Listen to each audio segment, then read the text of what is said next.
What has your week been like? This week, Mm-hmm. this week has been like every other week, like full of ups and downs. As in, I usually describe it. My life is full of very high highs and very low lows. So I've experienced that this week as well. We started the week great. Okay, first day of this week was salary day, and I have to pay salaries. So I was like, oh my god, I paid salaries and stuff like that. But I think before the end of that day, we closed a good deal, and that gave me some confidence. And then we got some really good wins this week, at least work related. We did some things that we've never done before, and it was nice. So positives are very positive, negatives are just there. So yeah. I think I have a question like that. Like, how do you balance your failures and your successes? Are you asking me that now? Yeah, I Okay. have a question later, but now that we're in it. I mean, one of the things that I've taught myself to do is to just acknowledge that regardless of what happens, you have to realize that this is a journey, right? Before, like 5, 6, 7 years ago, I used to beat myself up for maybe when things don't go the way I expect, and I'm already at this age, this is what I should be doing, and I wasn't anywhere near that level. So I used to used to frustrate me a lot, like, shit, man, you need to do more, you need to do more, you need to do more. And now, in hindsight, I now realize that many of the things that I considered were just ordinary at that time, or like, yeah, of course, you have to pay your children's school fees and stuff like that, were things I should have been grateful for. I should have been more grateful for. Like, even in the lowest of lowest periods of my life, I was still able to put my child in the school that I wanted her to go to, right? I got to that point and I did not compromise on, okay, because I don't have a lot of money now, let her go to this other school. No, I put her in the school I wanted her to go to, and she's been in that school even till now. So it's now more like, yeah, you do the best that you can do, and they say opportunity loves preparation, right? So if you find opportunity while doing the best that you're doing, great. But if those opportunities don't come, just chalk it up to the game, man. That's your journey. That's what it's going to be. That's your experience, and just enjoy that. Find a way to enjoy that. Got it. Would you say that the reason you've come to accept that life is a journey, as opposed to a couple of years ago where you used to beat yourself up, is because of the fact that you have actually attained some level of success that makes you not always stay in that low? Mm-hmm. So, say for instance, like a different hypothesis where you you're still there, Mm-hmm. like 7 years later, you're still there. Do you think you have a different perception or perspective to life, or it will still be this way? To be honest, I don't know. I won't lie. I don't know, but everything has context, right? Yeah. And that's becoming like my running gag. Everything has context. So because I've achieved some success and I'm now like, yeah, so maybe the bad times weren't that bad.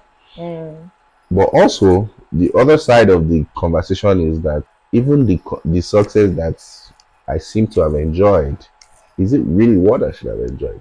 Right? It could have been any of those two things. You can beat Got it. yourself up about, man, things did not go right.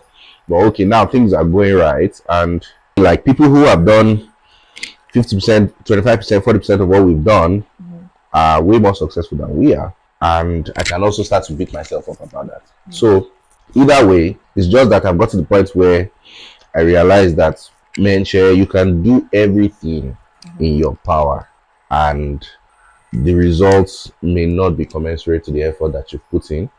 You need to just find a way to live with it and be happy, and find the things that truly make you enjoy the journey of life. So acceptance. I see it as maturity, like a broader view. Yeah. Right? It's not really acceptance, just like a broader view, like, oh Shay, you're fixating on these little parts, but if you take a broader view, your life is actually great. You know, the last person I had on the podcast also had that perspective, and is a man as well. So I'm beginning to think like I had to learn it as well. Which, when you say maturity, I realized that okay, truly it is maturity. But then I'm like, okay, I've mostly interviewed men. Is it a man thing? because I'm like the only one that I know does that at the I moment mean, you outside of find out when you interview more women, more women. right? Yeah, I know. I know. So you said that what you've done is to find happiness regardless of everything. Mm-hmm. Tell me what those things are that you've chosen to do to keep yourself happy regardless of Mm-hmm. everything. Mm. One of the things, and it seems a little bit mundane, is to truly take advantage of the friendships I've created along my journey, right? I mean, the vicissitudes of Of life, life. right, have taken people to different locations, Yeah. different geographies, and stuff like that. Yeah. But I find that I've been able to maintain relationships and friendships with the people that really matter. Yeah. And I use those friendships, I use them Mm. for the purpose of which they were created. Like when I'm feeling really low, I go to my group chat with my two favorite guys Mm. and I'm like, bro, this is how I'm feeling. And they also, without even necessarily solving my issue, them just telling me that, me too, now we see I dey struggle with this, so no be only you, Yeah. this and this, that and that, blah blah blah. We have like a 6 hour talk in the group chat. We can even move to video calls and everybody was talking. Just that experience of talking about what I'm going through and hearing what they are going through as well lifts a burden off of my shoulders. And at the end of the call, I find out that I'm really grateful for this friendship. Mm. I'm glad that I have these people that I can be so vulnerable and open Right. with, right? Even in a way that sometimes you may not be able to be open with your partner. There are some fears that you have that you cannot share with your partner because it's going to put them into some type of anxiety or worry as well. And you don't want that. You don't want to have to manage that with what you're currently dealing with. So you just find out that I'm grateful for those friendships, Mm-hmm. and I'll continue to invest in those friendships because what they've done for me today, I imagine what they'll do for me in 5 years or in 10 years and stuff like that. So, Got it. yeah. So you mentioned the WhatsApp group with your Mm-hmm. friends, and you mentioned how valuable it is for you, for your sanity. I like the fact that you say I cannot share a lot of things with my partner because you don't want to put them It's into not a a lot, state. it's just some. Some, Mm-hmm. I sorry, so you don't want to put them in a state. I hear you from a man's perspective, but what do you think it's like on a woman's perspective? Marriages are different, right? Or relationships are different, right? Mm. Or heterosexual relationships are different, which is my own context, right? Yeah. I've always said everything has context, so you Mm. have to apply your own context. So heterosexual relationships are different. They have their own nuances and stuff. There are people who have what is their own idea of successful marriages, Mhm. where the wife barely knows anything about the professional life of the husband, for instance, or any other parts of his life, his social life, his whatever. There are also other types of marriages where before the marriage can be considered to be successful, they share everything with each Mm. other, right? Like I know exactly, like if somebody calls me in the middle of my sleep and says, "Where's your wife?" I know where she is, I know what she's doing, I know what she's struggling with right now. So mine is more towards that side. But then I realized that, you know, as we grew in the marriage, I realized that there's expectation and reality, right? And sometimes the expectation can be that because I have my own struggles, which I lean on you for support, and some of them that I do not, right? I imagine that you as the man have your shit figured out, right? So when I communicate my vulnerability or the things that I'm struggling with, I realize that women will take it as, oh my God, I have to help this guy out. I have to provide some type of guidance or support for this guy. And it may come at a time where she herself is struggling with stuff. So if it happens and those intersections exist, you cannot define what her response will be. Her response can be fear, right? Mhm. Uncertainty, anxiety, like, oh my God, I'm still even struggling with this, my own part that I'm trying to take care of. And then also I've realized that this guy is struggling as well and doesn't have a clear idea of how he's going to navigate this problem. Mhm. So now my own problem has been compounded because I thought this guy had his stuff sorted out, right? So as a man, right, and I apologize to respond still as a man, I'm still trying to paint a picture for the woman as well. You now realize that, this let me not introduce some type of imbalance into what this person has going on, and let me just deal with this by myself. But sometimes these issues can be very overwhelming, and you really need to discuss it with somebody, right? Which is why you will now look for safe spaces, friendships, and things that you can discuss it with in a way that helps you achieve some type of clarity and does not add to the stress of your partner. Do you get me? But women usually see it as, Ashe, why do you have to go and speak to your friend instead of speaking to me? I don't want to do that. There's context again, right? Yeah. This is why I don't want to speak to you, is that the outcomes may not be, may they create more problems, right? And these things may not even be damaging or anything. It may just be like, my head is full, man. I need to be able to compartmentalize my problems and just deal with them one after the other. So what I've learned in those years of marriage is just that there'll be the times, and these times that I'm speaking about, they are maybe 11% or 10% of the time. Yeah. 90% of the time, you guys have your shit together. We're in the same shape. Your problems are my problems and all that. But there's that 10% or more. Can I speak Yoruba sometimes? Because Yoruba is my mother tongue. There's that 10% where like, makes you not even know this part, because it can introduce some type of vibe that will create a bigger problem. So let me just deal with this in a different way. Got it. I know what you're saying because I know you've been married for like 7 years now. 8. 8 years. And I know like you are one of the people who has like very fantastic marriage, in my opinion. By the grace of God Almighty. Amen. In my opinion, from what I've seen. Yeah. And I like the fact that you say even if it's just 10%, because 90% covers up for the 10%, which is good. And I don't want to flesh out this 10%, but just in the case where, what do you think our thoughts are when you even say, oh, I don't want to overwhelm you, I don't want to create the imbalance? What do you think really your partner's thoughts are, and how are they navigating the fact that, especially being a woman, you're supposed to tell me these things? I think now that I'm grown, I know differently about the fact that, no, don't bring all your problems to me. That's why you have friends. Like, even I as a woman would not want to do that to my partner. That's why I have friends that I can always, navigate things Actually, I think it's a little bit different. I think that because the context is that I love this person, right? I love you, as in I'm interested in everything about you. As in the kind of love that my wife has for me is complete. It is whole, right? My wife would tell me when I'm going out in the morning as a 30-something-year-old man, is like, Shay, you have to brush your hair, right? You must brush your hair. Your fingernails are too long. Come, let me cut them for you, right? She may be dealing with other stuff like, Shay, your fingernails are too long. You need to cut them, right? But normally, if she didn't have any other problems, like, we have to bring your fingernails, I'll cut them for you. I'll wash your socks. I'll do all this stuff, blah blah blah. But I have my own problems, right? This is life.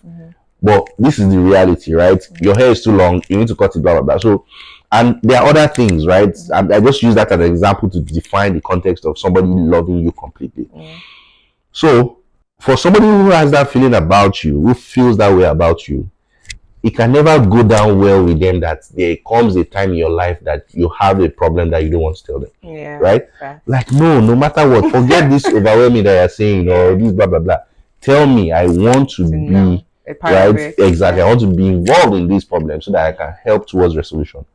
But as an individual, as a man, individual, forget your gender, you also owe yourself the duty and owe your partner the duty to say, this person is a human being, right?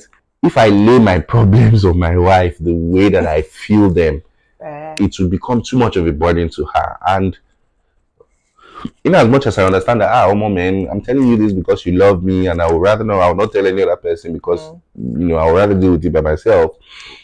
You also still have to get to the point where you like, it will be too much for her. Let me hold this to myself and find another way to deal with it. So, yeah, if she hears me talk about this, like, hey, you have problems that you talk to your friends about that, not me. It's like, why are you doing that? They're sabotaging something. But me, I know, right? I know, especially because like I said, this person would evaluate everything about you and think about how she wants to help you become the best version of yourself. So if I let her know that problem, one of the running gags or running fights that I usually have with my wife is that I tell her that she tries to control every outcome, right? When I tell her about my problem, right? The first thing she's doing is that, okay, Shay, this is where you made the mistake, and this is how to correct your mistake, and this is what you do, blah blah blah blah blah. I'm like, you're only saying this because I presented a little part of the problem to you. Right? There's so much more that you cannot understand, because I'm also a person going through my life and doing my things and dealing with all these other people and concepts and problems and stuff. So I can tell you that, you get everything they disturb me now. There's somebody who is taking this approach to this thing that is becoming a problem for me. I'm like, oh, why does this person have that much control? Yeah, so she's trying to solve your problem, right? Because she loves you, right? But she doesn't have the full context. Yeah. She cannot control those outcomes the way she would prefer to. And then it just becomes, does this guy have the capacity to solve his problems? Do I have to worry about helping him solve his problems? How is his efficiency at solving his problems going to affect me, who has chosen to do 50% equity with this guy's life, right? So those are the concerns. You talk about your wife like she loves the entirety of you.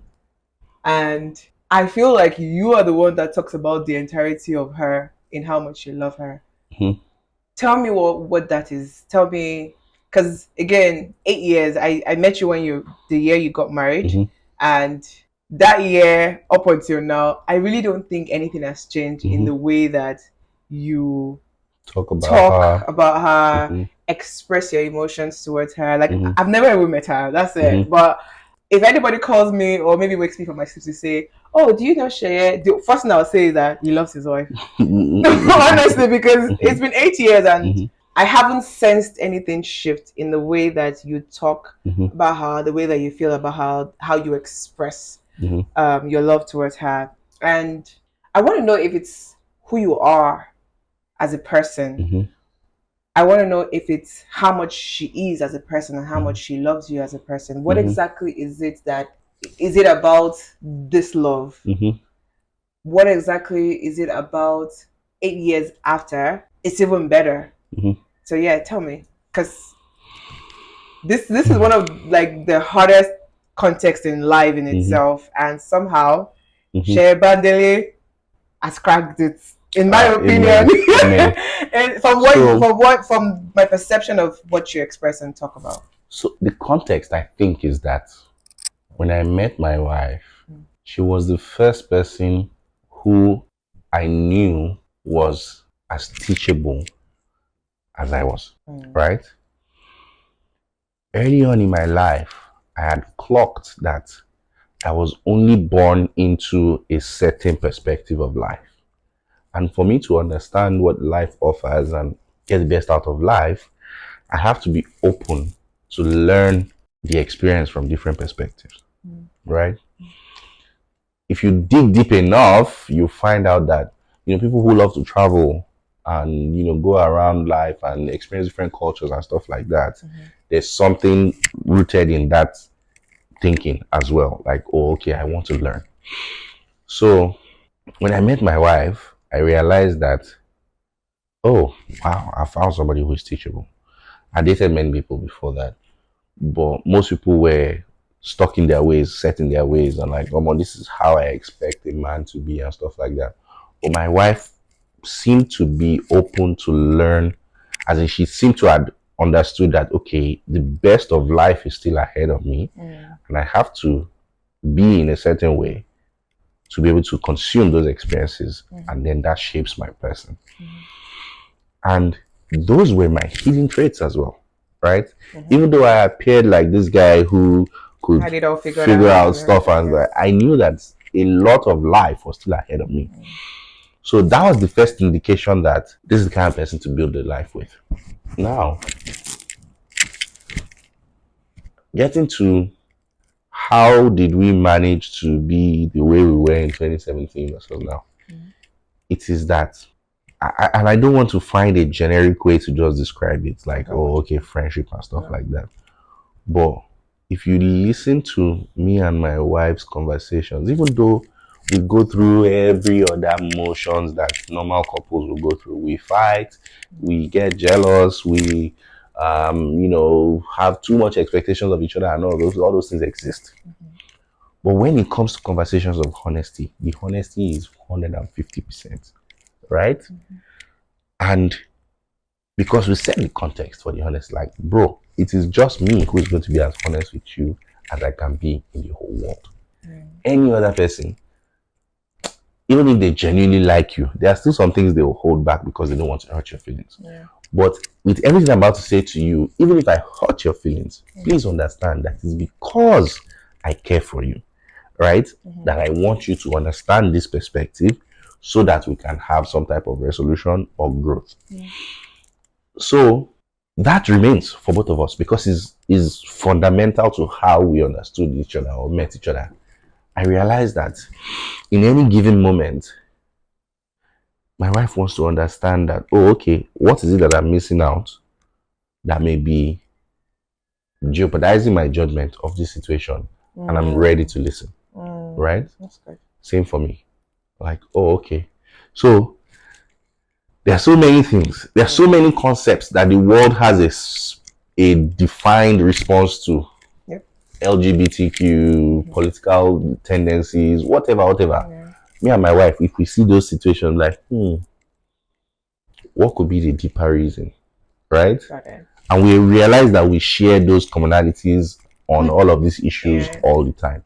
So that exists, and that is why I think it appears that I love the entirety of this person. Right? We fight, right? A lot. My wife has said it that you like fight. And it's because in any given issue, we don't sweep things under the carpet. If the issue is not resolved, it's not resolved. Right? My wife cannot sleep if she's upset with me. Me, I can. Right? So if we have a certain issue, like, I cannot sleep, or we have to discuss this thing. Like, okay, great. Me, I love getting to the resolution point. So I can sacrifice my sleep. Oh yeah, let's talk about it, right?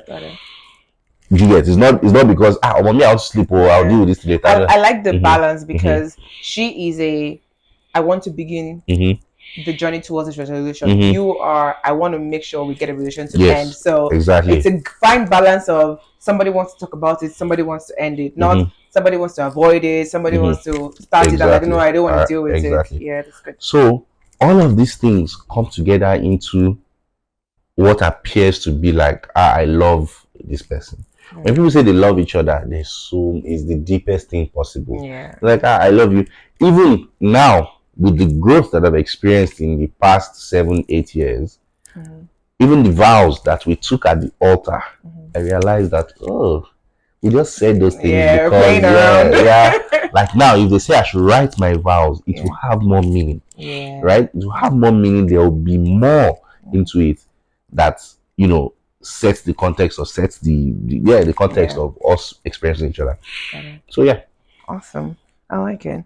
So I'm going to delve into that quickly because I know that yourself and your wife, like, we had so much question, but somehow it's this marriage thing, the rest, So yourself and your wife are of different religions when you guys started. And I know you're somebody who comes from a deep religious background of Islam.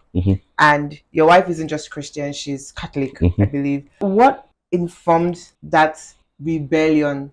From what you said, it makes sense, but tell me something that gave you the cue to stand on that rebellion against maybe your family or with her as well, like a Catholic marrying a Muslim person. How has that been? What was that like at the beginning of the marriage? Convincing families? What has it been since you guys got married? Has there been any slight issue regarding that? And how has that navigation been with children? Yeah. You sound like my aunties.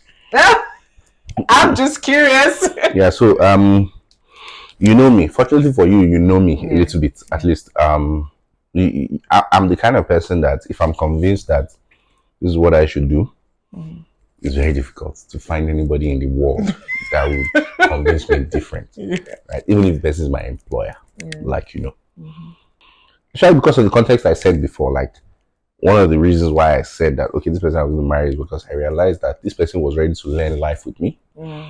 And I didn't find it in any other person that I had dated before. So every other thing became a derivative. Every other thing became like a variable, like religion, blood group, height, color, body type, body structure. All of those things became variables. Got it. Even religion, which most people consider to As the be the most biggest, yeah, sacrosanct. yeah. And yes, I come from a staunchly Islamic upbringing, right? Fortunately, because of the way that I believe God writes the story of life, He allows you opportunity to live the kind of life that you want. Yeah. So I had clocked earlier from back as early as 2011 when I became responsible for myself wholly. That, Che, you're in charge of your life, right? Even in my upbringing, as exposed and the kind of education that my father gratefully exposed us to, I already had my own reservations about religion, right? Like, I think the biggest challenge with religion is that a lot of what was cultural was reported as religion. Got it. And I that's agree. the biggest summary of it. Like, Yeah. these things were cultural to those tribes and those Yeah. times. Yeah. And then people reported it as religion and expect us to conform to it. And unfortunately, it's not going to fly. So I already knew that religion had that flaw. Yeah. So I went through all the motions, right? I didn't want to give my parents too much headache, right? So I tried to date a Muslim and all that, but it didn't work out. I didn't find this trait that eventually, in hindsight, is now when I realized that, oh, okay, this is actually why this marriage worked. Got It's not it. like I knew, like, okay, this is what I'm looking for. I just realized that because you have certain principles, how you've grown up, how your experiences have defined you, and things like that, you just gravitate towards this person, and you guys always find a complete way to resolve issues so that you can move on, because issues always exist. So I had found this person. We had dated for almost 2 years. I was like, I don't think there's anything else out there for me beyond this, right? I don't think the probabilities or permutations and combinations will work me out to get this same kind of person, but within the right religion and all these other variables that I will now be able to help me make a decision. Like, so I needed to choose one cardinal point, which is the one that I defined. I said, okay, yeah, any in my married. And in my married, this is who I'm going to marry. Yeah. And then I went home and told my parents that I had found the person I was going to marry, and unfortunately, she's not the religion that they want. But I'm going to go ahead, and I'll be honored if they attend the wedding. But if they do not, I will still do it.